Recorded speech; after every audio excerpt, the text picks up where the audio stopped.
Are there other ways to like hack into that? And I'll throw you a curveball, but there's this concept of affirmations, you know, where people say out loud every day what they are with the hopes that they become that person. Is this a way to maybe hack into some of this habit forming stuff? And what are your thoughts on it? Yeah, so affirmations or visualization or the kind of idea of like fake it till you make it. I don't think there's anything wrong with those things. There's nothing wrong with being more, if you get to choose what story you tell yourself, you might as well choose a positive one, right? But I do think that my method differs a little bit from positive affirmations or from fake it till you make it in the following way. So fake it till you make it is asking you to believe something about yourself without having evidence for it yet, right? You say, I'm a healthy person, even though you haven't gone to the gym yet or whatever. And we have a word for beliefs that don't have evidence. We call it delusion, right? Like at some point, your brain doesn't like this mismatch between what you're saying and what you're doing. And so the only nuance, the difference in my argument is that I think that we should let the behavior lead the way. So let the behavior drive the belief rather than the belief drive the behavior. And to be clear, it can work both ways, and it does throughout daily life. Like people adopt a new belief and then they take a new action because of it.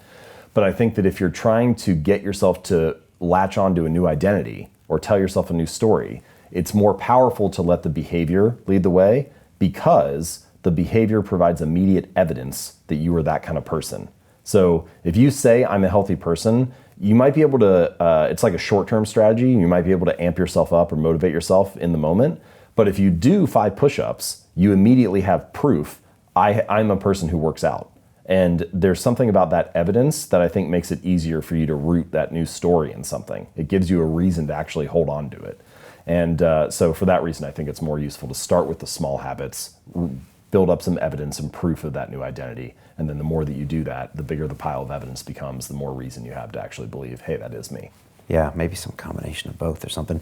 When you were talking about the working out story, I kept thinking of this Arnold Schwarzenegger quote from the movie Pumping Iron when he was like, every rep I was smiling, he said, because it was getting me one step closer to Mr. Olympia.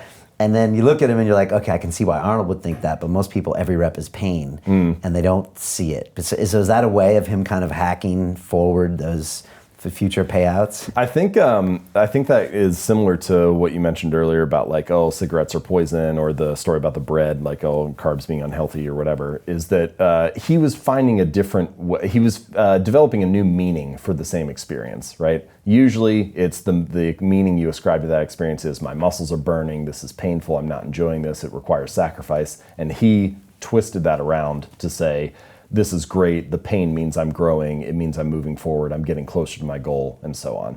And I think there's something powerful about good habits become easy habits when you can learn to find joy in delaying gratification, right? And so he was finding a way to get pleasure out of the process of putting in the work. And that can be a really powerful motivator in the long run.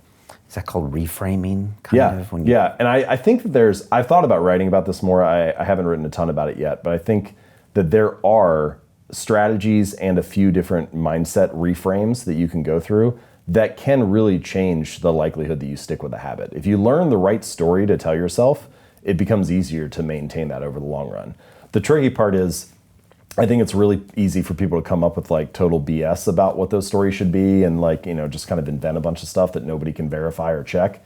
And so then we just say all these things that maybe don't actually move the needle. So I don't know much about the right way to do it, but I think for sure there's a way to tell yourself the right story and it changes the way that you act in the long run. Yeah, but it has to be like credible. Otherwise, I think your subconscious just can see BS coming a mile away and it's just like, nah, I don't think so. And then maybe you revert back. That's kind of my point about let the behavior lead the way rather than the belief. Because if it's not credible to yourself that, oh, I'm a healthy person, then you look at yourself in the mirror and you're like, no, you're not. Like you don't have any proof of that. But it's like, well, I did 5 burpees today, so today I was healthy. Then you actually have a reason to make that be a credible story in your mind.